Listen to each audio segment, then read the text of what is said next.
السلام علیکم ورحمۃ اللہ وبرکاتہ۔ نحمدہ ونصلی ونسلم علی رسولہ الکریم، اما بعد فاعوذ باللہ من الشیطان الرجیم، بسم اللہ الرحمن الرحیم۔ ان اللہ وملائکتہ یصلون علی النبی یا ایہا الذین آمنوا صلوا علیہ وسلموا تسلیما، اللہم صل علی محمد کما تحب وترضی۔ پیارے ناظرین، آئیے آج نبی پاک صلی اللہ تعالیٰ علیہ وسلم کی پیاری سنت یعنی صدقہ کے بارے میں بات کرتا ہوں۔ آج کے معاشرے میں ہر شخص کسی نہ کسی پریشانی میں مبتلا ہے، کسی نہ کسی مصیبت سے دوچار ہے، لیکن کیا وجہ ہے کہ مصیبتوں کے انبار لوگوں کے دروازے پر دستک دے رہے ہیں؟ ایک طرف تو لوگ مالدار بھی ہیں، دوسری طرف غریب ہیں، دونوں پریشان ہیں۔ کہیں نہ کہیں یہ ہمارے ہی کوتاہی ہے کہ ہم اپنے پیسوں کو صحیح جگہ خرچ نہیں کرتے ہیں، ناجائز کاموں میں خرچ کرتے ہیں، غیر ضروری کاموں میں خرچ کرتے ہیں۔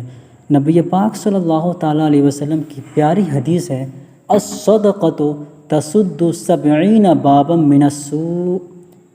نبی پاک صلی اللہ تعالیٰ علیہ وسلم نے فرمایا کہ صدقہ بیماری کے 70 دروازوں کو بند کر دیتا ہے۔ سبحان اللہ، ماشاءاللہ، کیا بات ہے! یعنی جو پریشانی ہمارے ساتھ ہے، یعنی پریشانی کے 70 دروازوں کو یہ صدقہ بند کر دیتا ہے۔ اس کی مثال میں آپ کو بتاؤں کہ 1282 ہجری کی بات ہے، سعودیہ عرب میں ایک علاقہ آتا ہے بریدہ نامی شہر، جہاں پر ایک خاتون تھی، منینہ نامی خاتون، جنہوں نے اپنے بھائی کو یہ وصیت کی تھی کہ میرے جانے کے بعد میرے زیورات کو بیچ دینا، اس سے جو رقم تمہیں میسر ہوں گے وہ غریبوں میں اللہ کی راہ میں خرچ کر دینا۔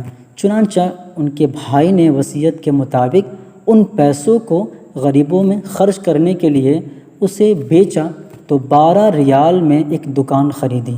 12 ریال اس وقت کافی مقدار کی رقم تھی، کیونکہ 1282 ہجری کی بات ہے اور آج 1444 ہجری ہے۔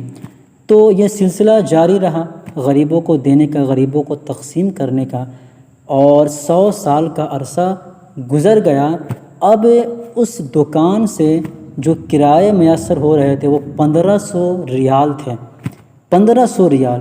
چنانچہ ایک ایسا وقت بھی آیا کہ سعودی عرب کی حکومت جو تھی، انہوں نے وہاں پر جامع مسجد کی توسیع کرنے کا فیصلہ کیا۔ اب جامع مسجد کی توسیع جب ہونے والی تھی تو اس کے زد میں وہ دکان آ رہی تھی، تو سعودی عرب کی حکومت نے 5 لاکھ ریال میں اس دکان کو خرید لیا، اور جو اس دکان کے دیکھنے والے تھے انہوں نے دوسری جگہ پر دکان خریدی۔ 4 دکان اور 3 فلیٹس پر مشتمل تھی۔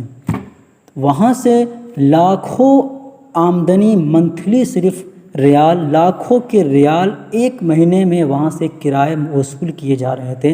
ان تمام لاکھوں پیسوں کو غریبوں میں تقسیم کیا جا رہا تھا، اللہ کی راہ میں خرچ کیا جا رہا تھا۔ ذرا سوچئے کہ منیرہ نامی خاتون نے 150 سال پہلے چند ریال صدقہ جاریہ کے طور پر خوبصورت فیصلہ آپ نے کیا، اور آج وہ لاکھوں میں تبدیل ہو گیا۔ اس کا کس قدر ثواب ہے وہ تو اللہ بہتر جاننے والا ہے، لیکن ذرا آپ غور کریں، اگر سوسائٹی کے مطابق یعنی سماج کے رسم و رواج کے مطابق ان زیورات کو منیرہ نامی خاتون جو تھی وہ اپنی بیٹی کو دیتی تھی، اسی طرح وہ بیٹی اپنی بیٹی کو، اسی طرح وہ پوتی تک پہنچ جاتا اور آؤٹ آف فیشن ہو جاتا ہے، اور اس کے بعد وہ کھا پی کر ختم ہو جاتے ہیں۔ مگر ذرا سوچئے کہ انہوں نے جو یہ خوبصورت فیصلہ کیا اور وہ صدقہ جاریہ میں تبدیل ہوا، اور آج تک اسے اس کا فیصلہ، آج تک اسے اس کا ثواب مل رہا ہے کہ کس قدر بہترین یہ فیصلہ تھا کہ غریبوں لاچار جنہیں کھانے کے لیے روٹی میسر نہیں ہے، دن کے رات کے کھانے کے بارے میں وہ سوچ رہے ہیں، انہیں اس دکان کے ذریعے انہیں رات کے کھانے میسر ہو رہے ہیں، دن کے کھانے میسر ہو رہے ہیں۔ میں آپ تمامی لوگوں سے گزارش کروں گا کہ آپ بھی صدقہ جاریہ کا اہتمام کریں۔ اگر آپ نے صدقہ جاریہ کا اہتمام کیا تو دنیا میں بھی آپ کو فائدہ ہے اور اس کا آخرت میں بھی فائدہ ہے، جس کی مثال جو میں نے آپ کے سامنے رکھا۔ اس لیے اللہ تبارک و تعالی ہم سب کو صدقہ جاریہ کی توفیق عطا فرمائے۔ السلام علیکم ورحمۃ اللہ تعالی وبرکاتہ۔